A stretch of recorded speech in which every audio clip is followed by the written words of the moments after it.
नमस्तेऽस्तु महामाये श्रीपीठे सुरपूजिते शङ्खचक्रगदाहस्ते महालक्ष्मी नमोऽस्तु ते। नमस्ते गरुडारूढे कोलासुरभयङ्करी सर्वपापहरे देवी महालक्ष्मी नमोऽस्तु ते।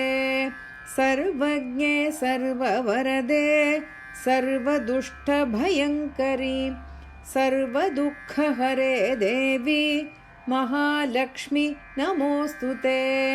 सिद्धिबुद्धिप्रदे देवी भुक्तिमुक्तिप्रदायिनी मन्त्रमूर्ते सदा देवी महालक्ष्मी नमोऽस्तु ते।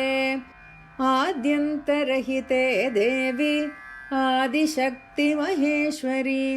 योगजे योगसम्भूते महालक्ष्मी नमोऽस्तु ते।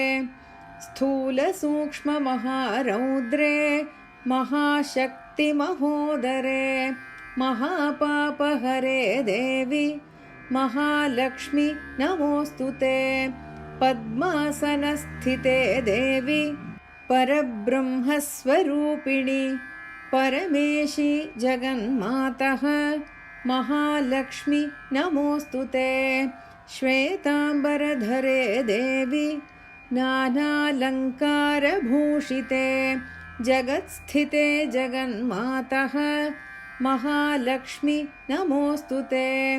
महालक्ष्म्यष्टकं स्तोत्रं यः पठेद्भक्तिमान् नरः सर्वसिद्धिम् अवाप्नोति राज्यं प्राप्नोति सर्वदा।